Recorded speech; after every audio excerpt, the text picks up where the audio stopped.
ខ្លាចគេថាអ្នកខ្លះខ្លាចគេថាពេករហូតដល់ដាក់រួញខ្លួន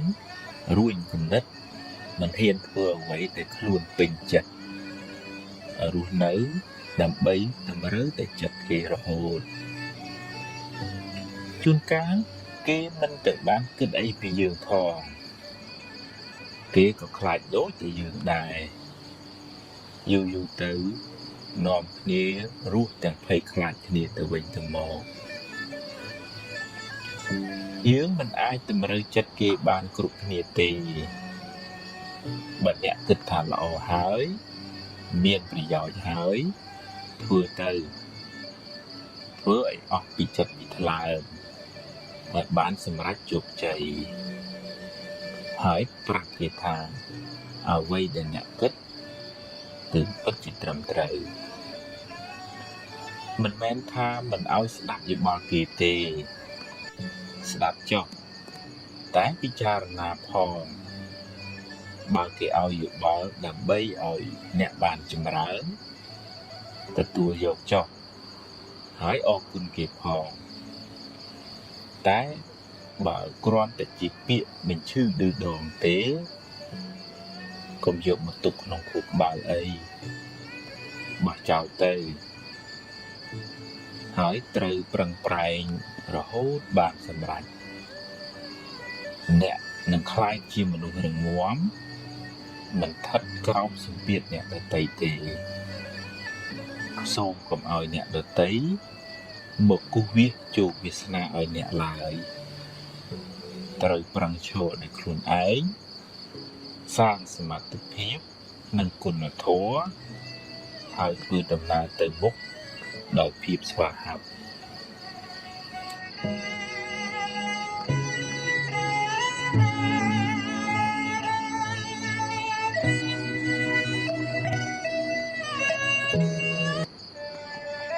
គេឈ្នានេះខ្ញុំខំធ្វើល្អណាស់តែនៅតែមានគេចំណែននឹងទីខ្ញុំនិយាយអាក្រក់ពីខ្ញុំឌឺដងដាក់ខ្ញុំបង្ខូចខ្ញុំរហូតបើអ្នកប្រឹងប្រែងធ្វើល្អអ្នកជាមនុស្សល្អហើយបើគេចរណែននឹងទីអ្នកគេជាមនុស្សអាក្រក់មិនពាក់ព័ន្ធគ្នាទេតែបើអ្នកមួម៉ៅនឹងគេអ្នកក៏ខ្លាយជាមនុស្សអាក្រក់មួយនឹងគេដែរបើគេហុចលើកឲ្យអ្នកទទួលឬមិនទទួលជាសិទ្ធិរបស់អ្នកបើអ្នកចង់ក្តៅទទួលយករឿងហ្នឹងមកដាក់ក្នុងខួរក្បាលទៅក្តៅកាហាយហើយតែបើអ្នកមិនចង់ក្តៅទេកុំយកភ្លើងនឹងអីកុំទុកដាក់ក្នុងខួរក្បាលអ្នកអីឲ្យគេយកទៅវិញចុះឬក៏ឲ្យវារសាត់បាត់ពីខួរក្បាលអ្នកទៅអ្នកនឹងមិនសូវលំបាកទេគេឌឺដងចង់ឲ្យអ្នកក្តៅ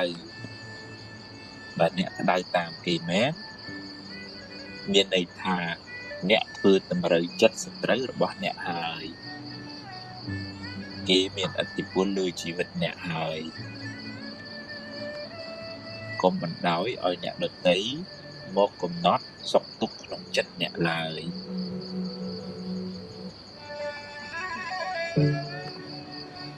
កំហឹងពេលអ្នកខឹង1នាទី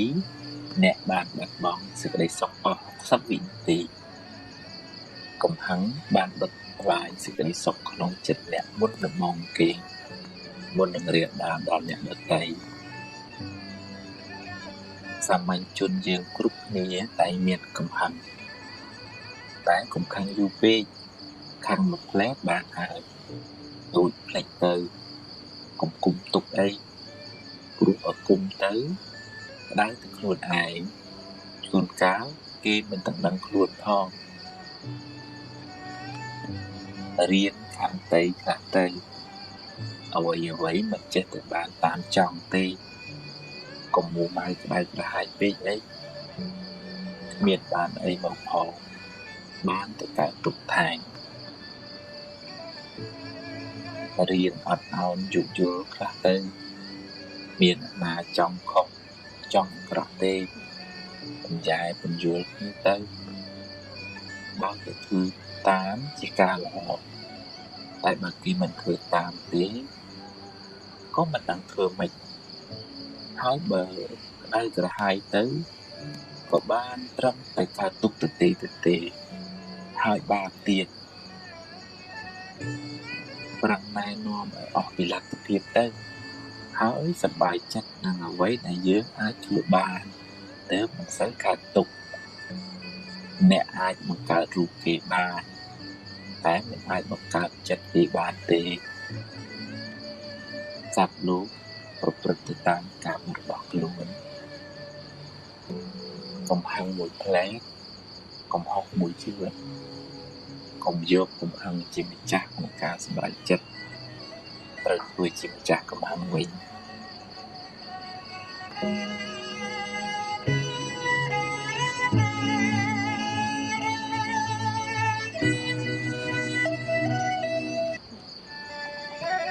រវល់អ្នកណាក៏រវល់ដែររវល់រកទ្រព្យរវល់បំពេញកិច្ចការងាររវល់រឿងគ្រួសាររវល់នោះរវល់សឹងតែរកថ្ងៃស្លាប់មិនបានផងពេលខ្លះសម្ពាធការងារច្រើនពេកគិតច្រើនពេកកាយក៏ហត់ចិត្តក៏ហត់យូរទៅជាស្មុគស្មាញចិត្តរកសុខមិនសូវឃើញឡើយការងារចាំបាច់ត្រូវតែធ្វើតែក៏ត្រូវតែរៀនអប់រំចិត្តជាមួយផងទើបមិនសូវមួម៉ៅរៀនដោះលែងខ្លួនអ្នកពីរឿងអតីតកាលកុំសូវរំលឹករំលើកវាពេកឲ្យវាហួសទៅចុះហើយក៏កុំសូវព្រួយបារម្ភនឹងរឿងដែលមិនទាន់កើតឡើងពេកអីរឿងណាត្រូវកើតដេកយំប៉ុណ្ណាក៏នៅតែកើតហើយអ្វីមិនចេះតែបានតាមចិត្តយើងរហូតទេកុំមួម៉ៅពេកជីវិតគឺអញ្ចឹងឯងហើយទម្លាប់កុំគិតរញ៉េរញ៉ៃពេកកុំគិតច្របូកច្របល់ក្នុងពេលតែមួយវាធ្វើឲ្យអ្នកវិលវល់ទម្លាប់គិតរឿងណាឲ្យប្រកបជាមួយនឹងរួចចាំគិតរឿងមួយទៀតហើយកុំតក់ក្រហល់ចង់បានភ្លាមដូចចិត្តមិនបានទេបានតែកើតទុករៀនអត់ធន់រៀនកាត់ខ្លះទៅរៀនព្រមទទួលស្គាល់ការពិតរៀនអត់អោនឲ្យអ្នកដទៃរៀនញញឹមស្រស់ស្រាយរឹងប៉ាំងរៀនទ្រាំចំពោះការលំបាកអ្នកនឹងមិនសូវកើតទុកទេ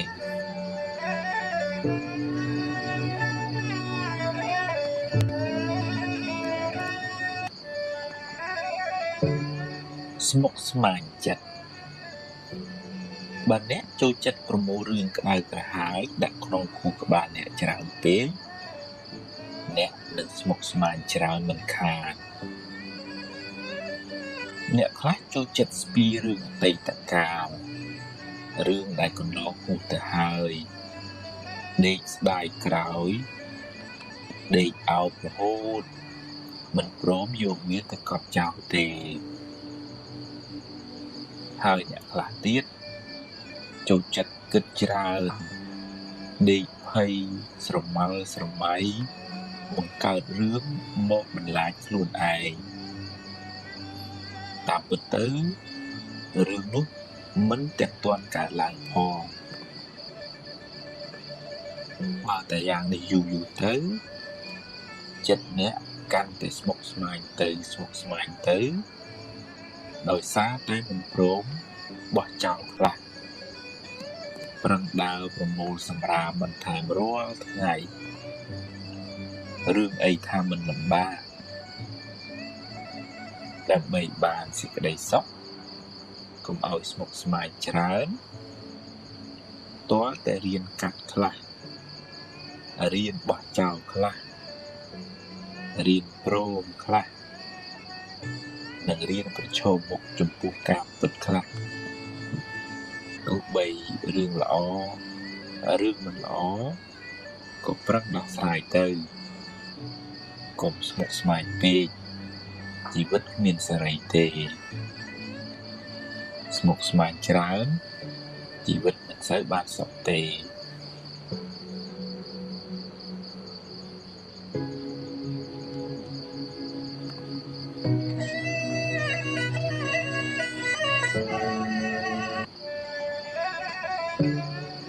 ស្រមោលអន្ទោលតាមប្រាណ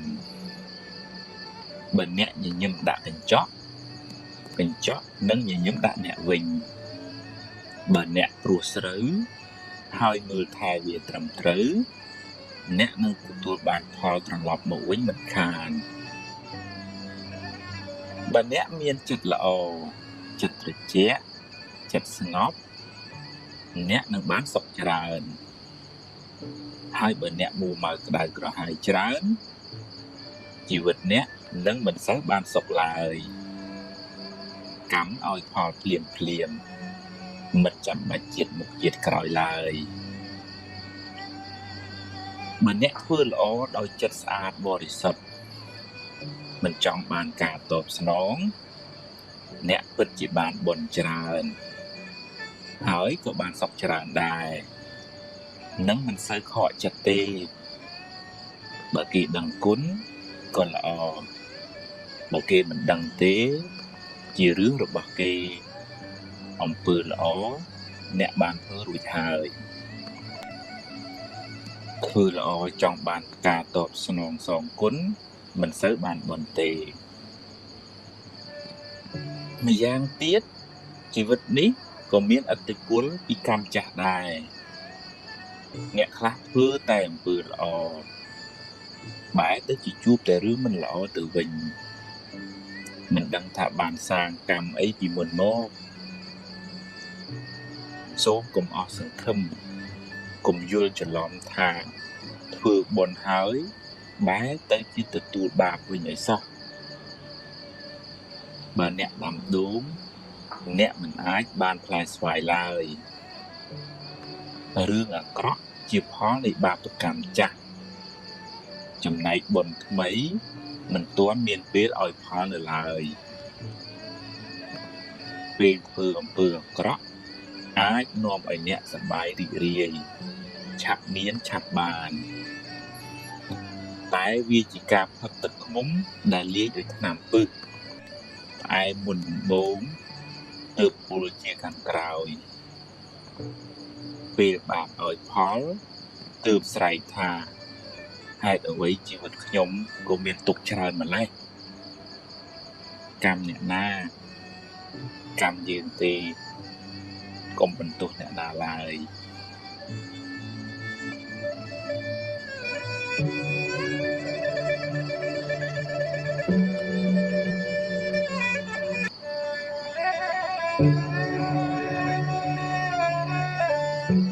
បុណ្យមាន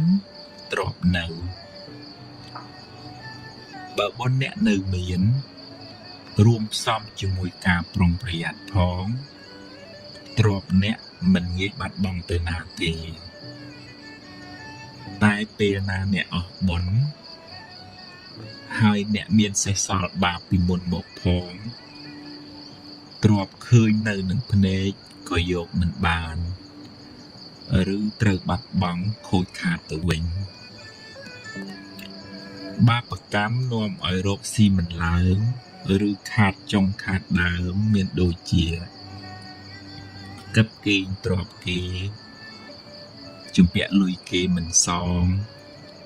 សន្យាថាឲ្យហើយបែរជាមិនឲ្យវិញ សន្យាថាឲ្យច្រើនតែបែរជាឲ្យតិចវិញកំណាញ់ស្វិតមិនចិញ្ចឹមមេដាបេដាជាដើមសេចក្តីលោភធ្វើឲ្យមនុស្សចង់បានទ្រព្យគេមកជារបស់ខ្លួនទ្រព្យនោះអាចបានមកមែនតែជាទ្រព្យក្តៅក្រហាយជាទ្រព្យមានពៀបាបកម្មនោះនឹងតាមលងបន្លាចបុគ្គលនោះរហូតដល់ថ្ងៃស្លាប់ហើយនឹងត្រូវរងទុក្ខវែងឆ្ងាយក្នុងកំណើតតទៅមុខទៀតម្យ៉ាងទៀតសេចក្តីកំណាញ់ធ្វើឲ្យមនុស្សមិនហ៊ានធ្វើទានទេពេលខ្លះមិនទាំងហ៊ានចិញ្ចឹមម៉ែឪឯងក៏មានសេចក្តីកំណាញ់មកខ្សឹបប្រាប់យើងថាបើធ្វើទៅក្រែងអស់តែបើតាមពិតទៅនៅដំណាក់កាលចុងក្រោយយើងគ្រប់គ្នាត្រូវទៅខ្លួនទៅទេគ្មានយកអ្វីទៅតាមខ្លួនបានបន្តិចសោះឡើយបើមិនបានធ្វើបុណ្យទេទ្រព្យនោះគេចែកគ្នាអស់គ្មានបានជាប្រយោជន៍សម្រាប់ខ្លួនយើងទៅកាន់បរិលោកឡើយមានតែបុណ្យដែលខ្លួនយើងសន្សំរឿយទេទើបបានជាទីពឹងទៅក្នុងលោកខាងមុខបាននិយាយនេះមិនមែនមានន័យថាឲ្យឈប់រកស៊ីធ្វើតែទានឲ្យអស់ទៅនោះទេតែគួរបែងចែកសម្រាប់សេចក្តីសុខបច្ចុប្បន្នផងសន្សំបុណ្យបានជាទីពឹងទៅក្នុងបរិលោកនេះផងព្រោះដំណើរកើតស្លាប់គឺត្រូវធ្វើដំណើរតែម្នាក់ឯងគ្មានអ្នកណាមកគំដរអ្នកទេ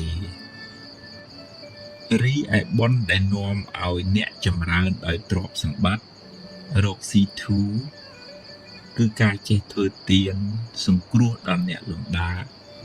ដែលលោកហៅថាសង្ឃហទាននិងការចិញ្ចឹមមេដាបេដា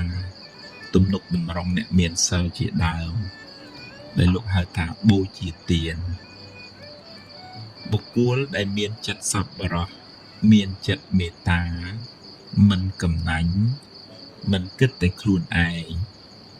រមែងទទួលបានសេចក្តីស្រឡាញ់សេចក្តីសុខតាំងពីបច្ចុប្បន្នរហូតបរិលោកនេះកុសលថ្នាក់ទានមើលពីខាងក្រៅហាក់ដូចជាអស់ទ្រព្យពីខ្លួនតែវាមានឧបមាដូចជាការព្រុសស្រូវក្នុងស្រែអ្នកអស់ស្រូវពូជពីល្អីមែនតែចុងក្រោយអ្នកទទួលបានផលច្រើនបុគ្គលដែលបានធ្វើទានទុកហើយកើតជាតិណាតែងកើតក្នុងត្រកូលមានទ្រព្យសម្បត្តិបើរកទទួលទានក៏រកបានដោយងាយហើយមិនងាយបាត់បង់ទ្រព្យសម្បត្តិទៅណាទេ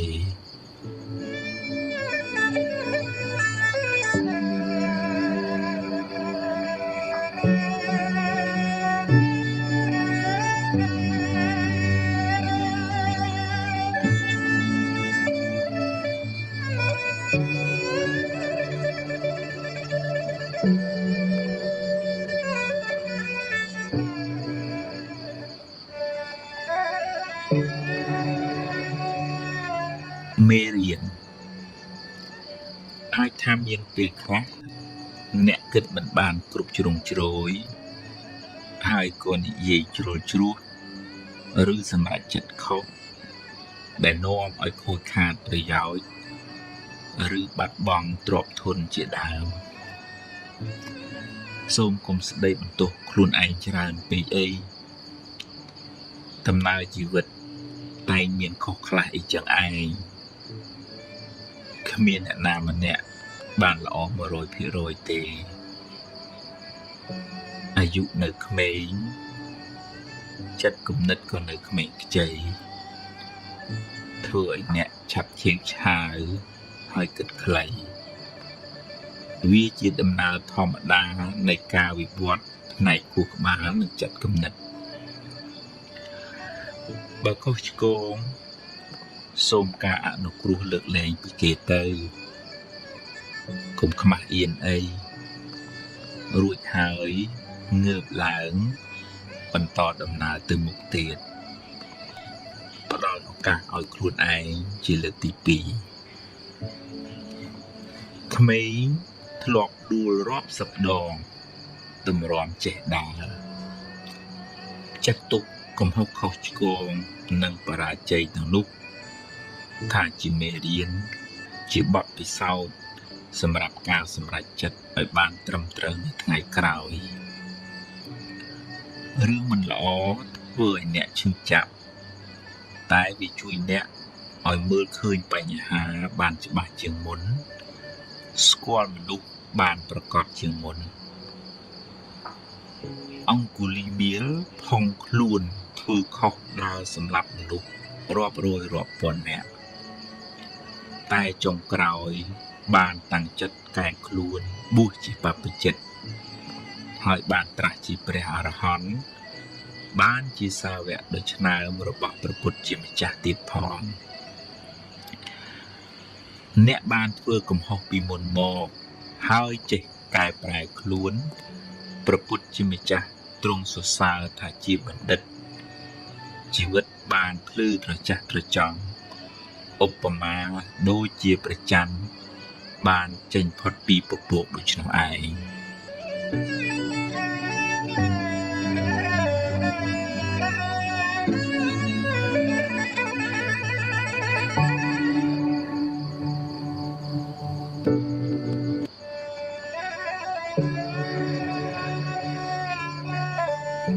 រួចពីកម្មពីវេរាពីអតីតមកអ្នកគ្មានវិធីរត់គេចពីវាបានទេ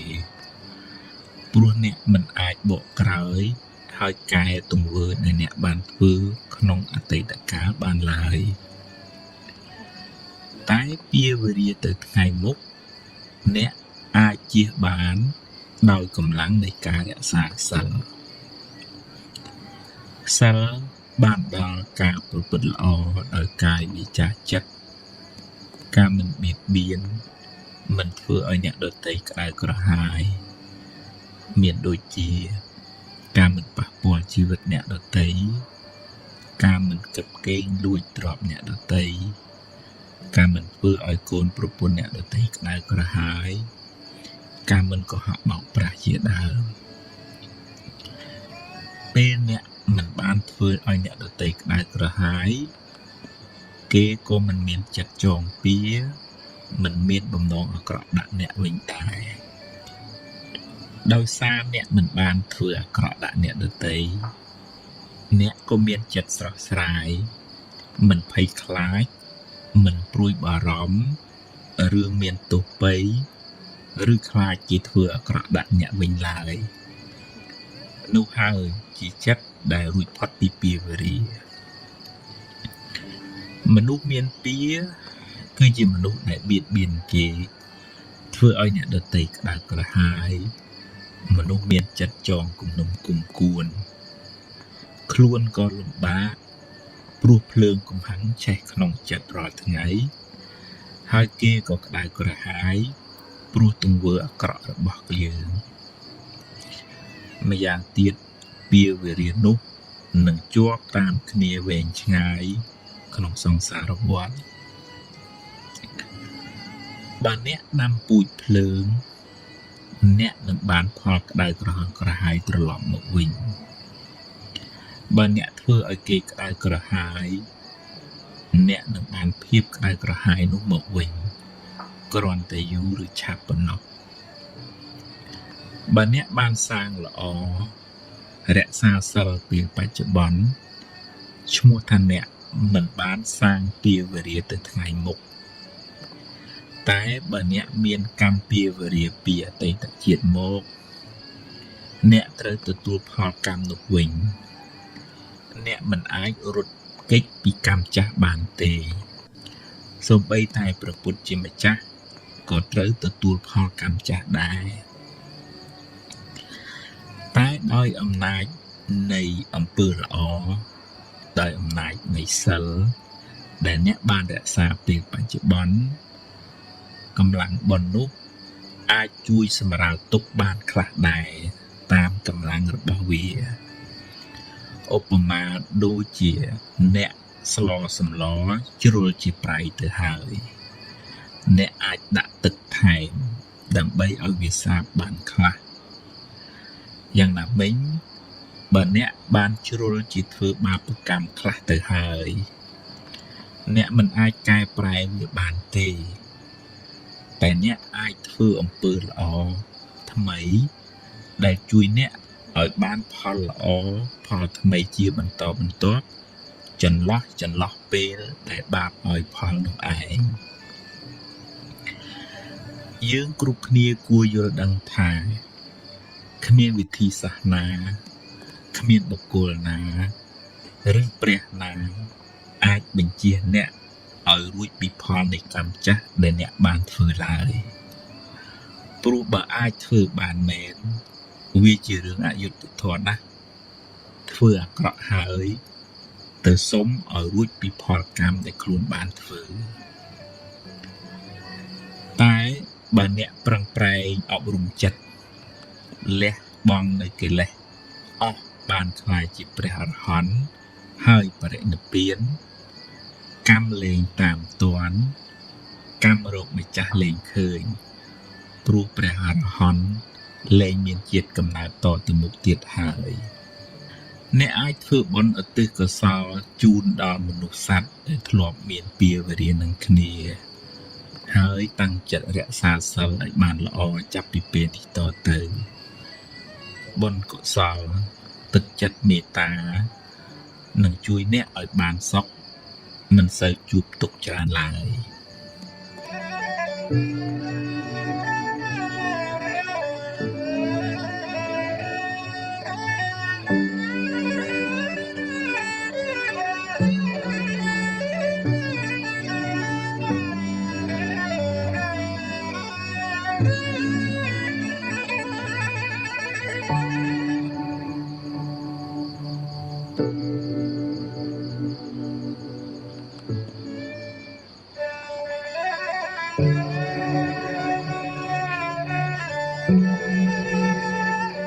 រៀនសម្រេចចិត្ត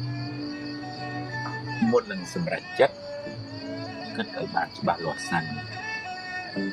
សួរយោបល់គេឯងឲ្យបានគ្រប់ជ្រុងជ្រោយហើយចុងក្រោយអ្នកត្រូវសម្រេចចិត្តដោយខ្លួនឯងហើយបើសម្រេចយ៉ាងណាហើយធ្វើតាមនឹងទៅ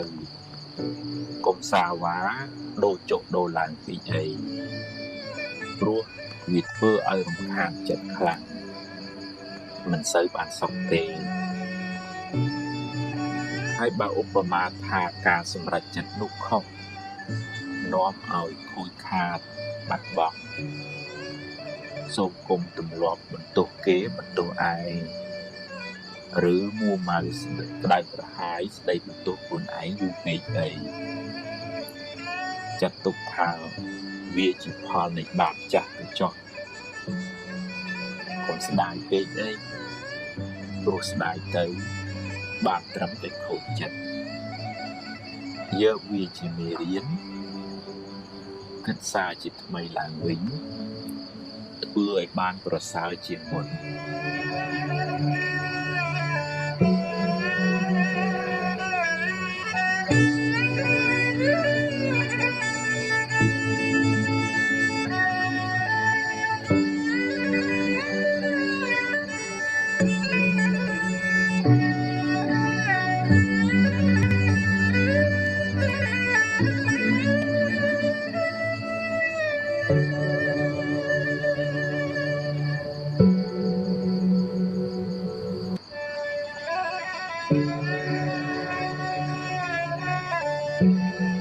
សេរីសួស្តី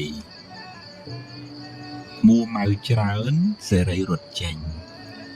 រីករាយវិញសេរីរត់ចូលជាទូទៅយើងឲ្យតម្លៃសេរីសួស្តីទៅលើរឿងល្អរឿងសប្បាយមានលាភមានជ័យជាដើម តែគួរចងចាំថាផលល្អទាំងនោះកើតឡើងអាស្រ័យហេតុល្អហេតុដែលជាកុសលដែលអ្នកខិតខំប្រព្រឹត្តធ្វើពីមុនមក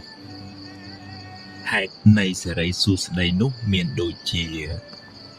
ការសេពគប់ត្រូវការតស៊ូព្យាយាមក្នុងកិច្ចការងារដែលអ្នកធ្វើការរៀនសូត្របង្កើនចំណេះដឹងការចេះគួរសមរស់រាយរាក់ទាក់ការចេះចែករំលែកដល់អ្នកលំបាកការចិញ្ចឹមមេត្តាបិតាសេចក្តីអត់ធន់ទឹកចិត្តមេត្តាទឹកចិត្តត្រជាក់ចិត្តធ្ងន់ចិត្តរស់រាយចិត្តឃ្លាវខ្លាជាដើមទាំងនោះគឺជាហេតុដើមនៃសេរីសួស្តីព្រោះសេរីសួស្តីនោះជាឈ្មោះនៃចិត្តល្អចិត្តជាកុសលចិត្តរីករាយជ្រះថ្លានោះឯងអ្នកបានសាងនៅហេតុនៃសេរីសួស្តីនោះសេរីនឹងរត់មករកអ្នកវិញមិនពិបាករត់តាមវាប៉ុន្មានទេឬក៏មិនពិបាកដើរសួរគ្រូហៅពេកដែររៀនរីករាយទទួលថ្ងៃថ្មីដោយចិត្តស្រស់ស្រាយក្នុងសេចក្តីល្អបើអ្នកគ្មានអ្វីច្រើនយ៉ាងហោចណាស់អ្នកនៅមានជីវិតរស់បន្តមួយថ្ងៃទៀតអ្នកនៅមានដៃមានជើងមានសតិស្មារតីសម្រាប់បំពេញការងារបន្តរៀនរីករាយចំពោះអ្វីដែលអ្នកមានអ្វីដែលអ្នករកបានដោយសុចរិតហើយប្រឹងប្រែងបន្តទៀតតែបើដំណើរជីវិតនេះត្រូវជួបរឿងមិនល្អខ្លះរឿងអពមង្គលខ្លះក៏កុំមួម៉ៅពេកអីព្រោះបើមួម៉ៅទៅរឿងនៅតែជារឿងហើយចិត្តកាន់តែស្មុគស្មាញថែមជីវិតតែងជួបបញ្ហាខ្លះអីចឹងឯងទ្រាំទៅបើជួបហើយប្រឹងដោះទៅហើយបើដោះហើយត្រូវដើរហួសទៅមុខទៀតកុំស្ពាយរឿងសំពីសំពងពេកសេរីសួស្តីមិននៅជាមួយយើងទេទុកពេលវេលាដែលនៅមានសេសសល់សម្រាប់គិតរឿងថ្មីធ្វើការងារថ្មីសាងបុណ្យថ្មីដើម្បីបានសេរីសួស្តីថ្មី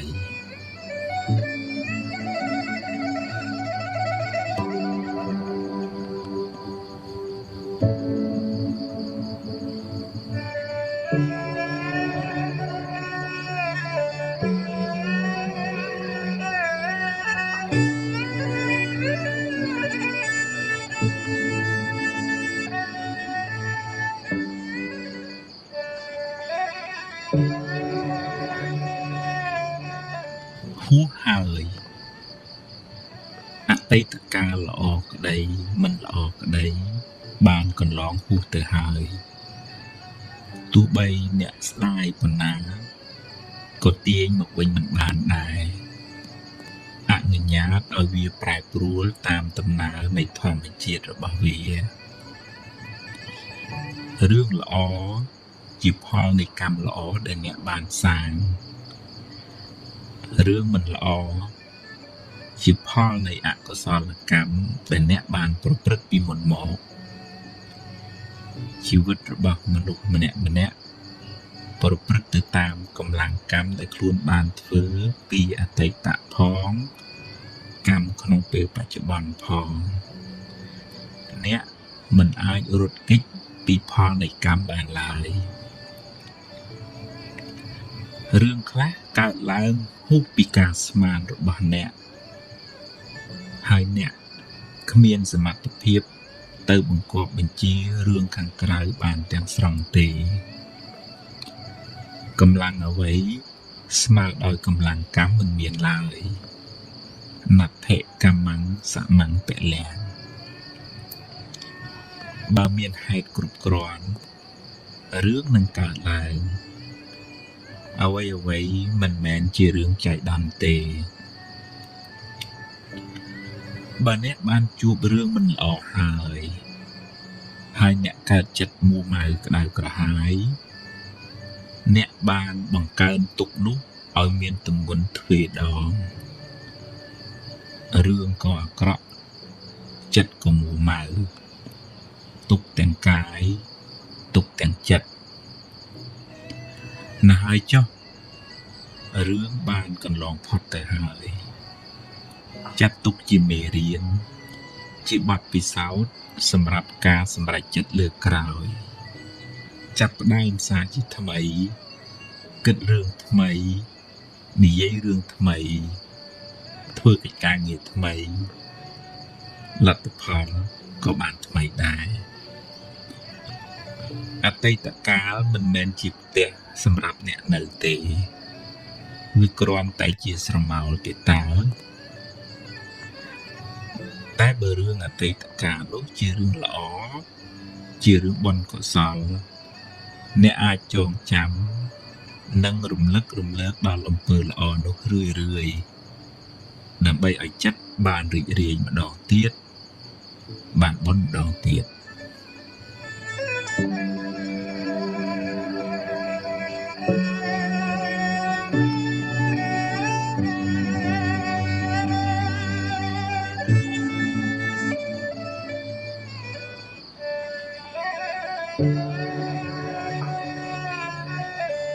អតីតកាលពីរប្រភេទ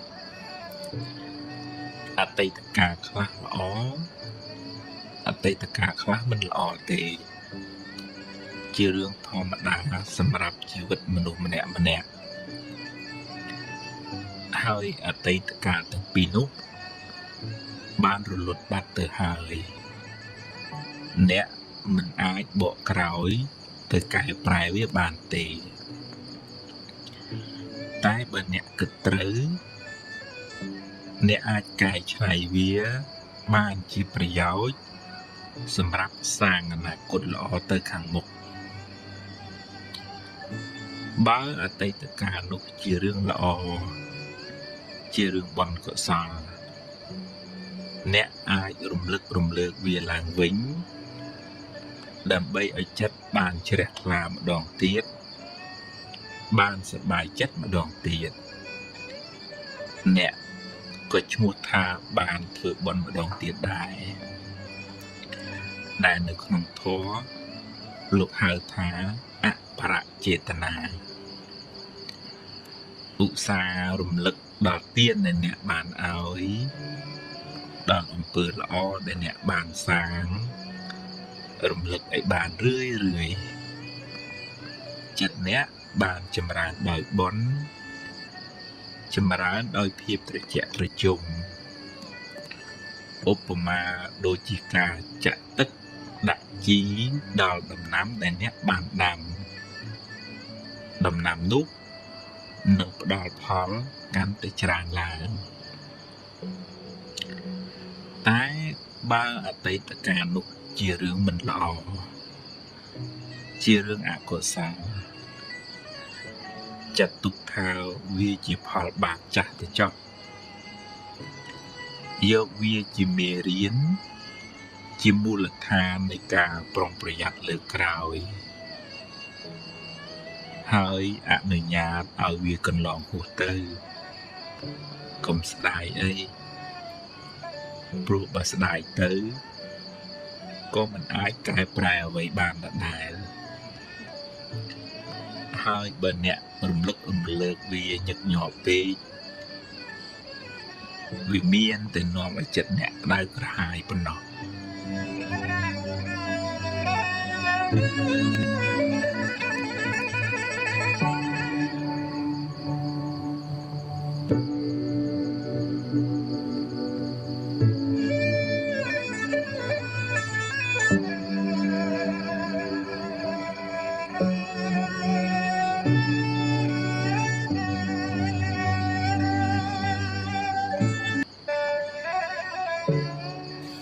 ខ្លាចគេថាអ្នកខ្លះខ្លាចគេថាពេករហូតដល់ថ្នាក់រួញខ្លួនរួញគំនិត មិនហ៊ានធ្វើអ្វីដែលខ្លួនពេញចិត្តរស់នៅដើម្បីតម្រូវតែចិត្តគេរហូតជួនកាលគេមិនទាំងបានគិតអីពីយើងផងគេក៏ខ្លាចដូចតែយើងដែរយូរទៅនាំគ្នារស់ទាំងភ័យខ្លាចគ្នាទៅវិញទៅមកយើងមិនអាចតម្រូវចិត្តគេបានគ្រប់គ្នាទេបើអ្នកគិតថាល្អហើយមានប្រយោជន៍ហើយធ្វើឲ្យអស់ពីចិត្តពីថ្លើមឲ្យបានសម្រេចជោគជ័យហើយប្រាប់គេថាអ្វីដែលអ្នកគិតគឺពិតជាត្រឹមត្រូវមិនមែនថាមិនឲ្យស្ដាប់យោបល់គេទេស្ដាប់ចុះតែពិចារណាផងបើគេឲ្យយោបល់ដើម្បីឲ្យអ្នកបានចម្រើនទទួលយកចុះ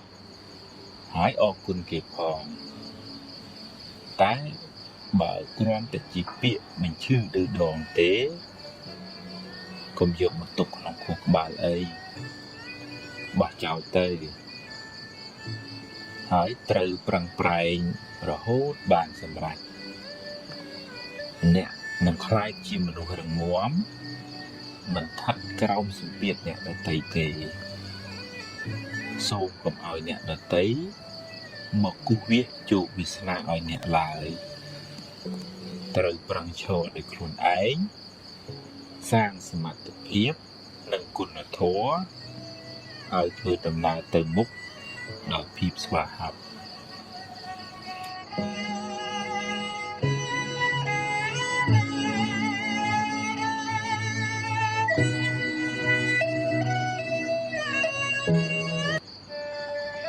គេឈ្នានេះខ្ញុំខំធ្វើល្អណាស់តែនៅតែមានគេចំណាយនឹងពីខ្ញុំនិយាយអាក្រក់ពីខ្ញុំឬដងដាក់ខ្ញុំបង្ខូចខ្ញុំរហូត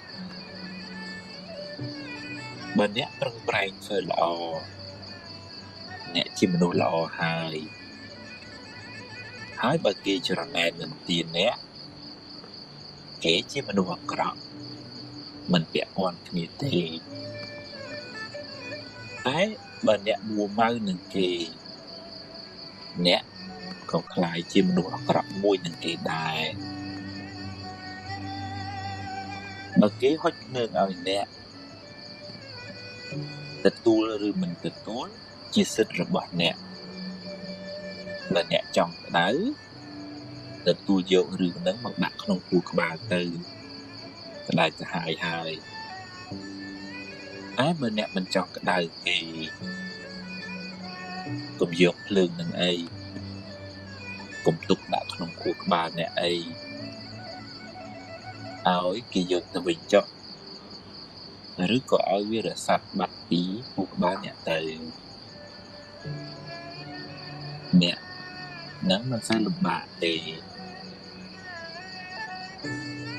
គេឌឺដងចង់ឲ្យអ្នកក្តៅ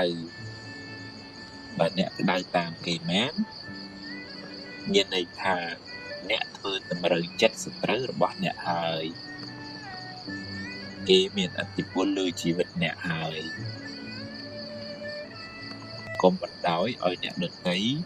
មកកំណាត់សុខទុក្ខក្នុងចិត្តអ្នកឡើយ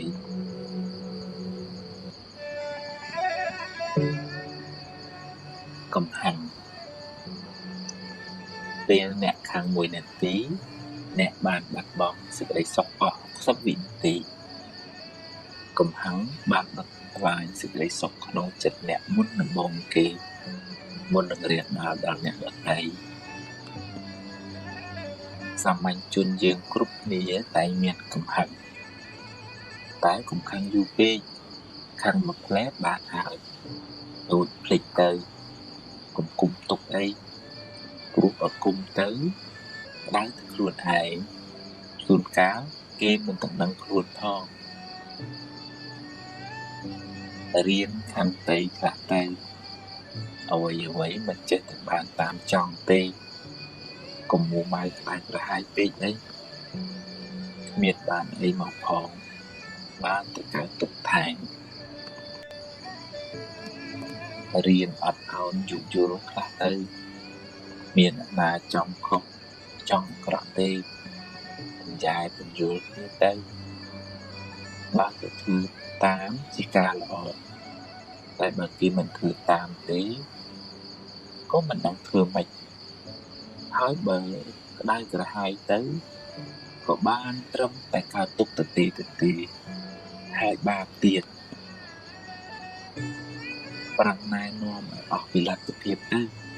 ហើយសប្បាយចិត្តនឹងអ្វីដែលយើងអាចធ្វើបានទើបមិនសូវកើតទុកអ្នកអាចបង្កើតរូបគេបានតែមិនអាចបង្កើតចិត្តគេបានទេសត្វលោកប្រព្រឹត្តទៅតាមកម្មរបស់ខ្លួនកុំហឹងមួយផ្លែកុំហុកមួយជីវិតកុំយកកំហឹងជាម្ចាស់ក្នុងការសម្រេចចិត្តត្រូវធ្វើជាម្ចាស់កំហឹងវិញ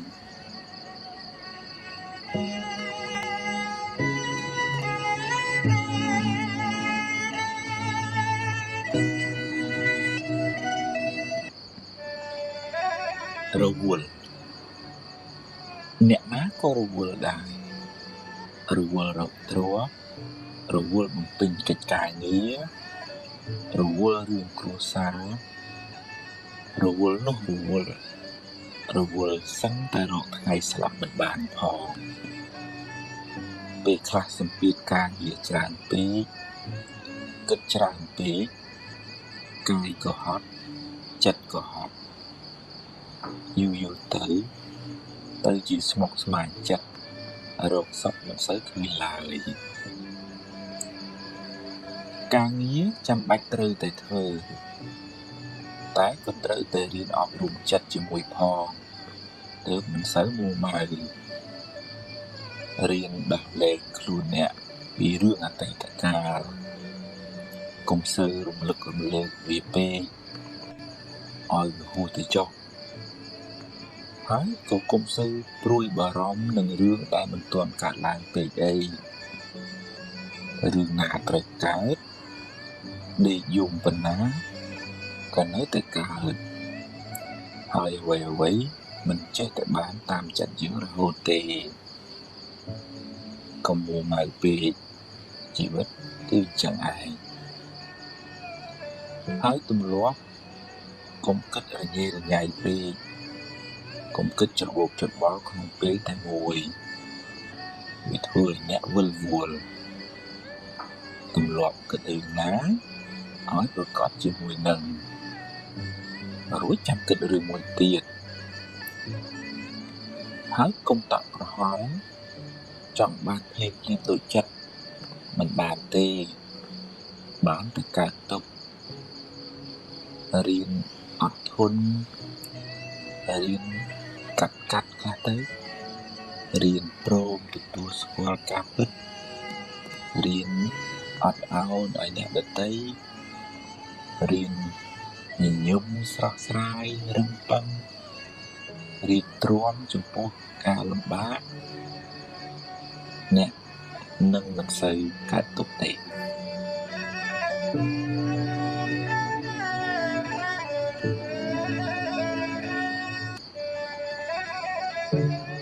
ស្មុគស្មាញចិត្តបើអ្នកចូលចិត្តប្រមូលរឿងក្តៅក្រហាយដាក់ក្នុងខួរក្បាលអ្នកច្រើនពេក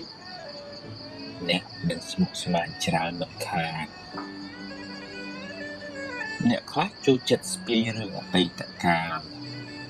រឿងដែលកន្លងហួសទៅហើយដេកស្ដាយក្រោយដេកអោបរហូតមិនព្រមយកវាទៅកប់ចោលទេហើយអ្នកខ្លះទៀតចូលចិត្តគិតច្រើនដេកភ័យស្រមល់ស្រមៃបង្កើតរឿងមកបន្លាចខ្លួនឯងតាមពិតទៅរឿងនោះមិនទាក់ទាន់កើតឡើងផងបើតែយ៉ាងនេះយូរទៅចិត្តអ្នកកាន់តែស្មុគស្មាញទៅដោយសារតែមិនព្រមបោះចោលខ្លះ ប្រឹងដើរប្រមូលសម្រាប់បន្ថែមរាល់ថ្ងៃរឿងអីថាមិនលំបាកដើម្បីបានសេចក្តីសុខកុំឲ្យស្មុគស្មាញច្រើនទាល់តែរៀនកាត់ខ្លះរៀនបោះចោលខ្លះរៀនព្រមខ្លះនិងរៀនប្រឈមមុខចំពោះការពិតខ្លះទោះបីរឿងល្អរឿងមិនល្អក៏ប្រឹងដោះស្រាយទៅកុំស្មុគស្មាញពេកជីវិតគ្មានសេរីទេស្មុគស្មាញច្រើន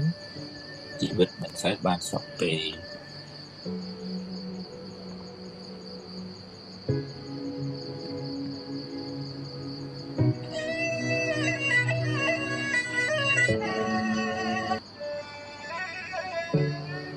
ស្រមោលអន្ទោលតាមប្រាណ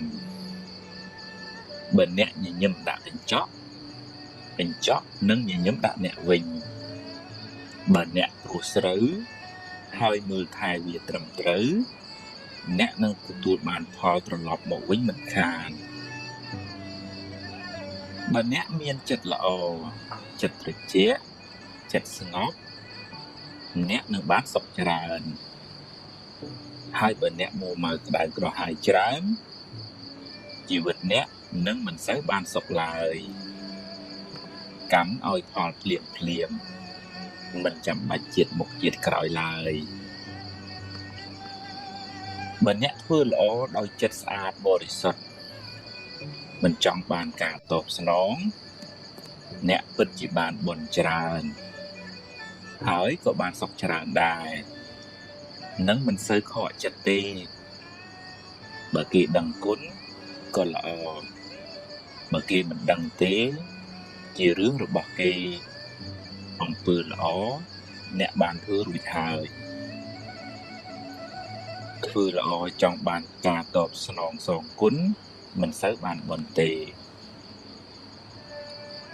ម្យ៉ាងទៀតជីវិតនេះក៏មានឥទ្ធិពលពីកម្មចាស់ដែរអ្នកខ្លះធ្វើតែអំពើល្អបែរទៅជាជួបតែរឿងមិនល្អទៅវិញមិនដឹងថាបានសាងកម្មអីពីមុនមក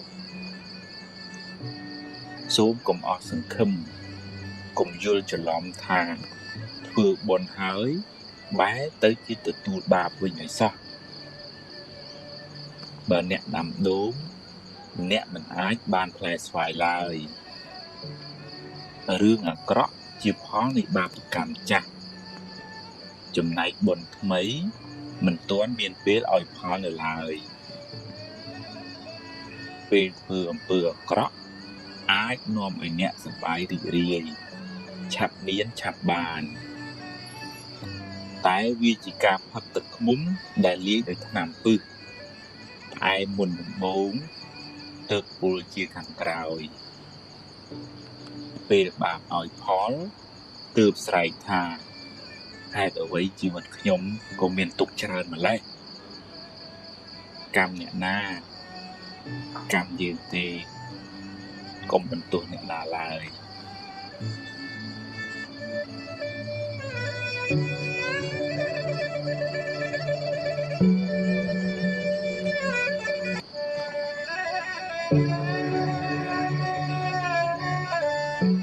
បុណ្យមានទ្រព្យនៅបើបុណ្យអ្នកនៅមានរួមផ្សំជាមួយការប្រុងប្រយ័ត្នផងទ្រព្យអ្នកមិនងាយបាត់បង់ទៅណាទេតែពេលណាអ្នកអស់បុណ្យហើយអ្នកមានសេះសល់បាបពីមុនមកផង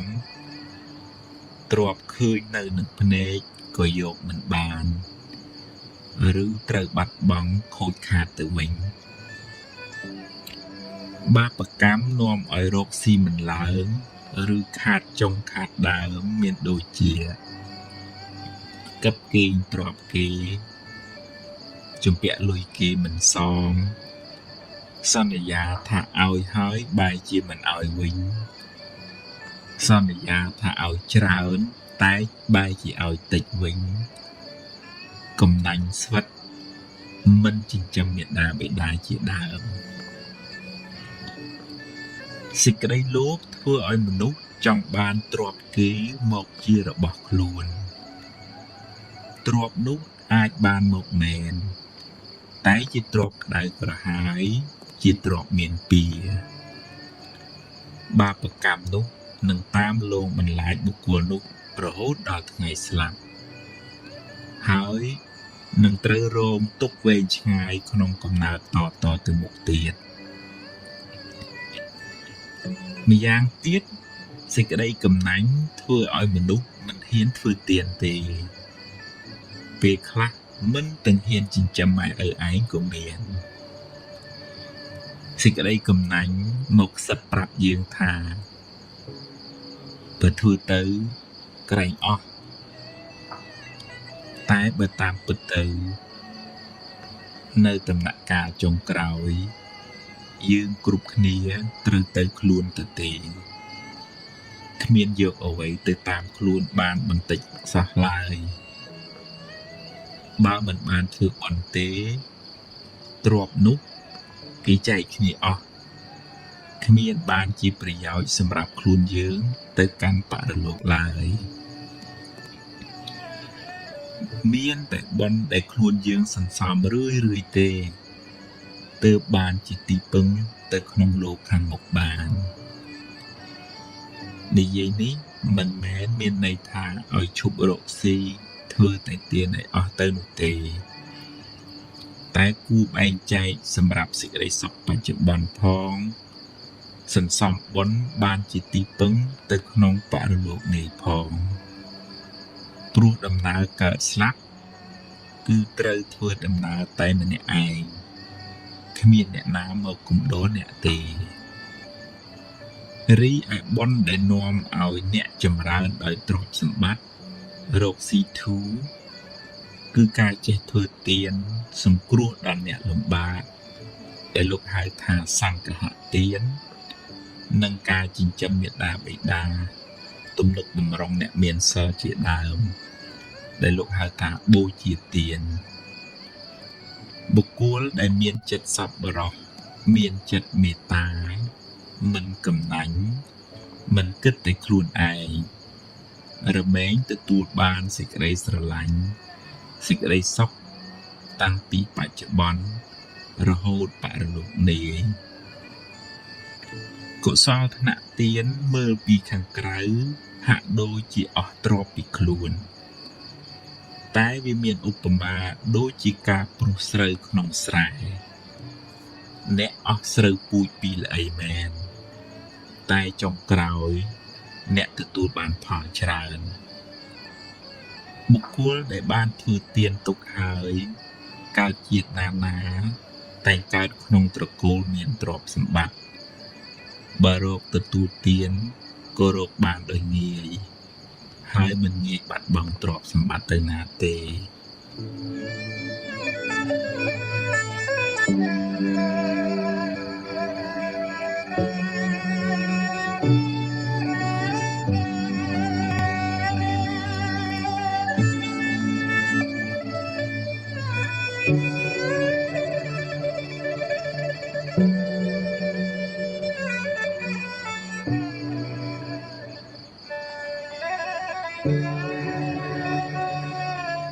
មេរៀនអាចថាមានពេលខ្លះអ្នកគិតមិនបានគ្រប់ជ្រុងជ្រោយហើយក៏និយាយជ្រុលជ្រោះឬសម្រេចចិត្តខុសដែលនាំឲ្យខូចខាតប្រយោជន៍ឬបាត់បង់ទ្រព្យធនជាដើមសូមកុំស្ដីបន្ទោសខ្លួនឯងច្រើនពេកអីដំណើរជីវិតតែងមានខុសខ្លះអីចឹងឯងគ្មានអ្នកណាម្នាក់បានល្អ 100% ទេអាយុនៅក្មេងចិត្តគំនិតក៏នៅក្មេងខ្ចីធ្វើឲ្យអ្នកឆាប់ឆេវឆាវហើយគិតខ្លីវាជាដំណើរធម្មតានៃការវិវត្តផ្នែកខួរក្បាលនិងចិត្តគំនិតបើខុសឆ្គងសូមការអនុគ្រោះលើកលែងពីគេទៅកុំខ្មាស់អៀនអីរួចហើយ ងើបឡើងបន្តដំណើរទៅមុខទៀតផ្ដល់ឱកាសឲ្យខ្លួនឯងជាលើកទី2ក្មេងធ្លាប់ដួលរាប់សិបដងតម្រាំចេះដើរចាត់ទុកកំហុសខុសឆ្គងនិងបរាជ័យទាំងនោះថាជាមេរៀនជាបទពិសោធន៍សម្រាប់ការសម្រេចចិត្តឲ្យបានត្រឹមត្រូវនៅថ្ងៃក្រោយរឿងមិនល្អធ្វើឲ្យអ្នកឈឺចាប់តែវាជួយអ្នក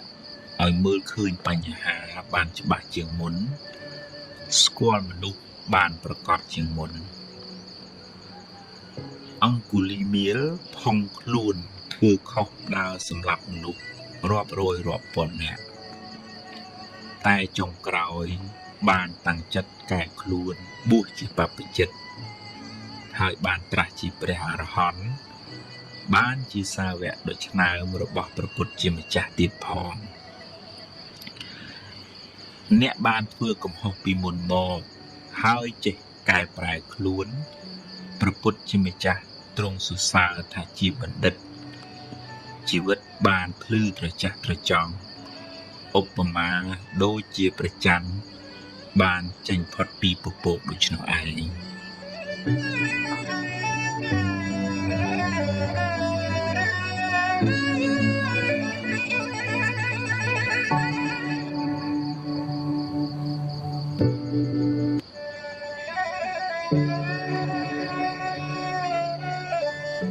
រួចពីកម្មពីវិរិយពីអតីតមកអ្នកគ្មានវិធីរត់គេចពីវាបានទេព្រោះអ្នកមិនអាចបកក្រោយហើយកែទង្វើដែលអ្នកបានធ្វើក្នុងអតីតកាលបានឡើយតែពីវិរិយទៅថ្ងៃមុខអ្នកអាចជៀសបានដោយកម្លាំងនៃការរក្សាសិលបានដល់ការប្រព្រឹត្តល្អដោយកាយវាចាចិត្តការមិនបៀតបៀនមិនធ្វើឲ្យអ្នកដទៃក្តៅក្រហាយមានដូចជាការមិនប៉ះពាល់ជីវិតអ្នកដទៃការមិនកាប់កេងលួចទ្រព្យអ្នកដទៃការមិនធ្វើឲ្យកូនប្រពន្ធអ្នកដទៃក្តៅក្រហាយការមិនកុហកបោកប្រាស់ជាដើមពេលអ្នកមិនបានធ្វើឲ្យអ្នកដទៃក្តៅក្រហាយគេក៏មិនមានចិត្តចងពៀមិនមានបំណងអាក្រក់ដាក់អ្នកវិញដែរដោយសារអ្នកមិនបានធ្វើអាក្រក់ដាក់អ្នកដទៃអ្នកក៏មានចិត្តស្រស់ស្រាយមិនភ័យខ្លាចមិនព្រួយបារម្ភរឿងមានទោសបីឬខ្លាចគេធ្វើអាក្រក់ដាក់អ្នកវិញឡើយនោះហើយជាចិត្តដែលរួចផុតពីពាវរី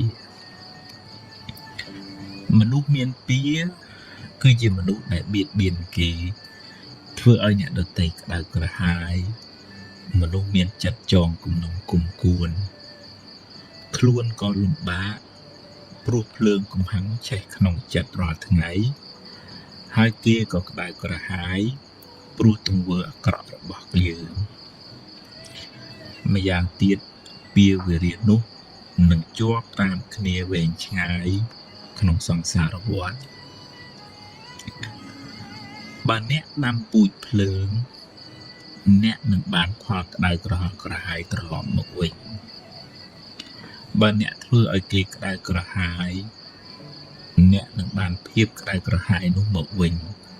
គ្រាន់តែយូរឬឆាប់ប៉ុណ្ណោះ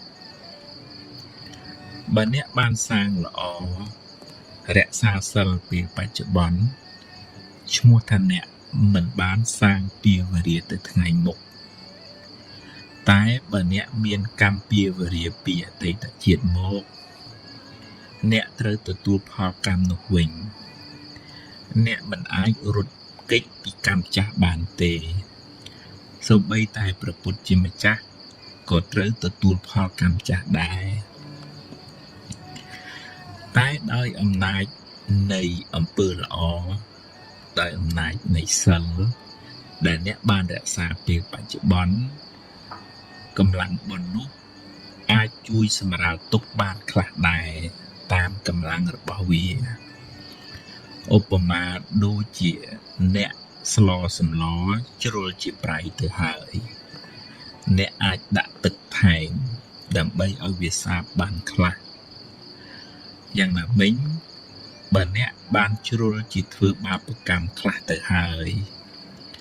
អ្នកមិនអាចកែប្រែវាបានទេតែអ្នកអាចធ្វើអំពើល្អថ្មីដែលជួយអ្នកឲ្យបានផលល្អផលថ្មីជាបន្តបន្ទាប់ចន្លោះពេលដែលបាបឲ្យផលនោះឯងយើងគ្រប់គ្នាគួរយល់ដឹងថាគ្មានវិធីសាស្ត្រណា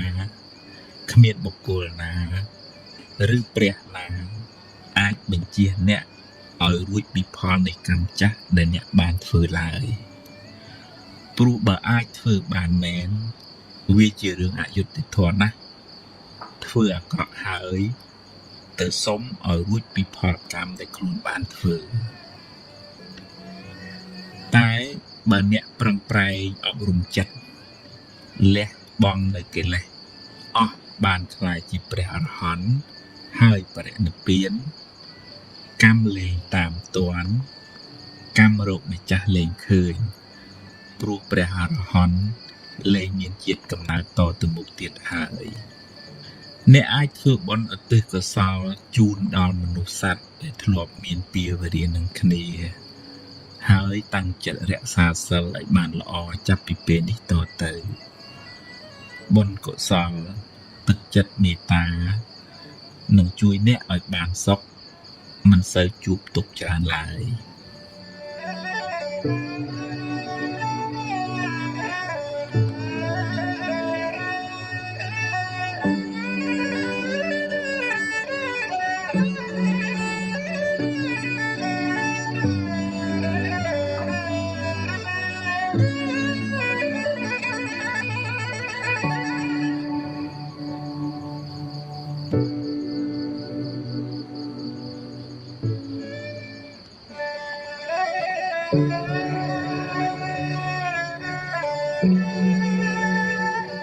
រៀនសម្រេចចិត្តមុននឹងសម្រេចចិត្តគិតឲ្យបានច្បាស់លាស់សិនសួរយោបល់គេឯងឲ្យបានគ្រប់ជ្រុងជ្រោយហើយចុងក្រោយអ្នកត្រូវសម្រេចចិត្តដោយខ្លួនឯងហើយបើសម្រេចយ៉ាងណាហើយធ្វើតាមនឹងទៅកុំសាវ៉ាដូរចុះដូរឡើងពេកអីព្រោះវាធ្វើឲ្យរំខានចិត្តខ្លាំងមិនសូវបានសុខទេហើយបើឧបមាថាការសម្រេចចិត្តនោះខុសនាំឲ្យខូចខាតបាត់បង់សូមគុំទម្លាប់បន្ទោសគេបន្ទោសឯងឬមួម៉ៅស្ដាយប្រហាយស្ដីបន្ទោសខ្លួនឯងយូរពេកអីចាត់ទុកថាវាជាផលនៃបាបចាស់ទៅចោះកុំស្ដាយពេកអីព្រោះស្ដាយទៅបានត្រឹមតែខូចចិត្តយកវាជាមេរៀនគិតសារជាថ្មីឡើងវិញធ្វើឲ្យបានប្រសើរជាងមុន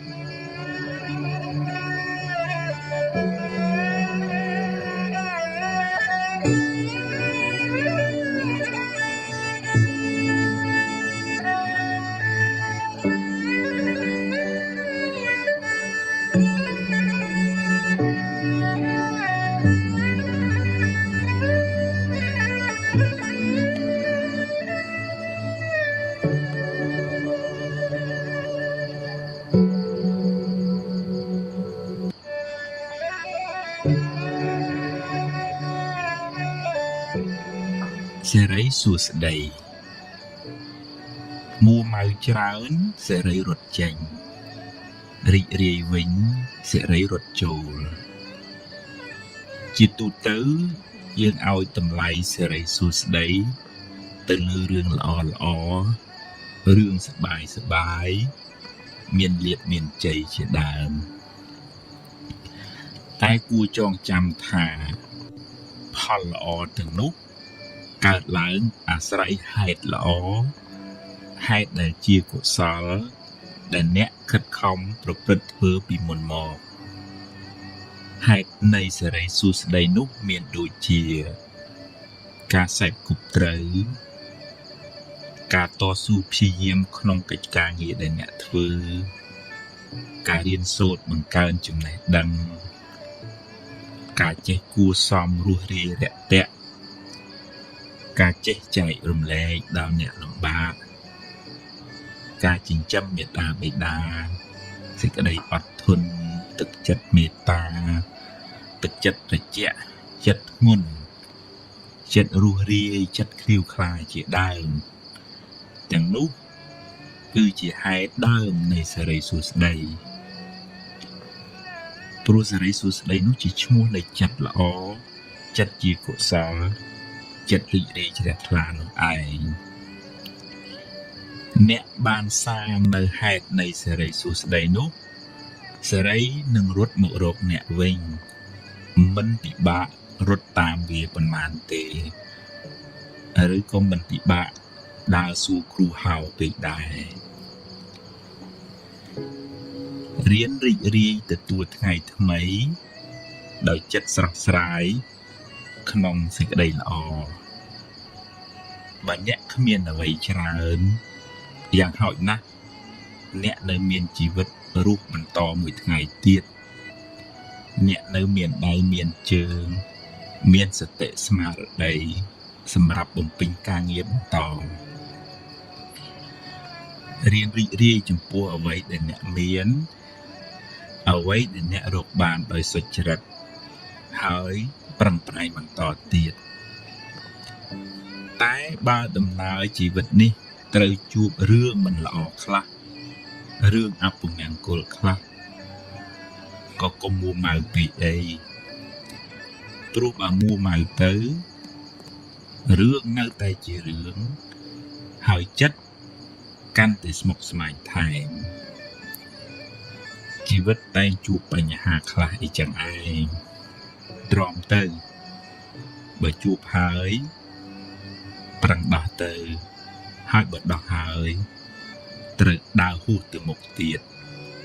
កុំស្ពាយរឿងសំពីងសំពងពេកសេរីសួស្តីមិននៅជាមួយយើងទេទុកពេលវេលាដែលនៅមានសេសសល់សម្រាប់គិតរឿងថ្មីធ្វើការងារថ្មីសាងបុណ្យថ្មីដើម្បីបានសេរីសួស្តីថ្មី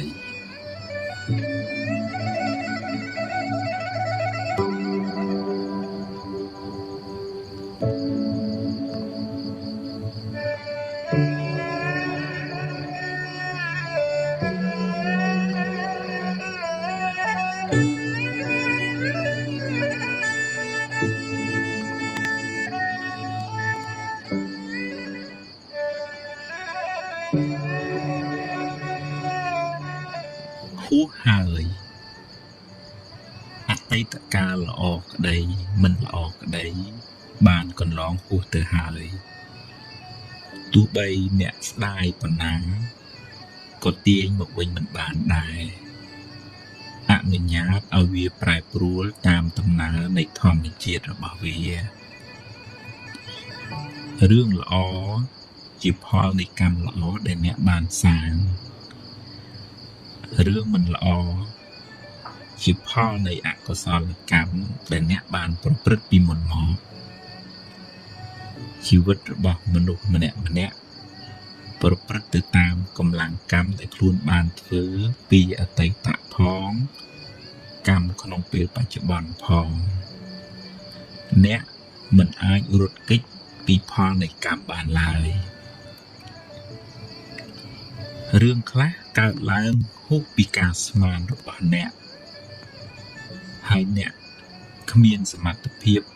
ទៅបង្គាប់បញ្ជារឿងខាងក្រៅបានទាំងស្រុងទេកម្លាំងអ្វីស្មើដោយកម្លាំងកម្មមិនមានឡើយណដ្ឋិកម្មੰសមੰពលៈបើមានហេតុគ្រប់គ្រាន់រឿងនឹងកើតឡើងអ្វីមិនមែនជារឿងចៃដន្យទេបើអ្នកបានជួបរឿងមិនល្អហើយ ហើយអ្នកកើតចិត្តមូម៉ៅក្តៅក្រហាយអ្នកបានបង្កើនទុកនោះឲ្យមានទម្ងន់ទ្វេដង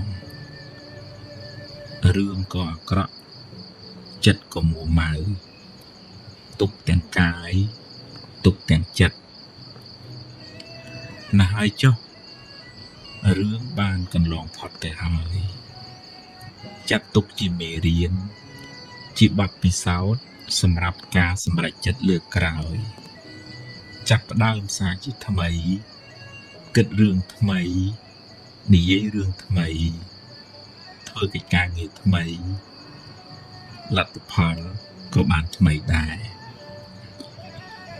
អតីតកាលមិនមែនជាផ្ទះសម្រាប់អ្នកនៅទេវាគ្រាន់តែជាស្រមោលទេតើតែបើរឿងអតីតកាលនោះជារឿងល្អជារឿងបុណ្យកុសលអ្នកអាចចងចាំនិងរំលឹករំលើកដល់អំពើល្អនោះរឿយដើម្បីឲ្យចិត្តបានរីករាយម្ដងទៀតបានបុណ្យម្ដងទៀត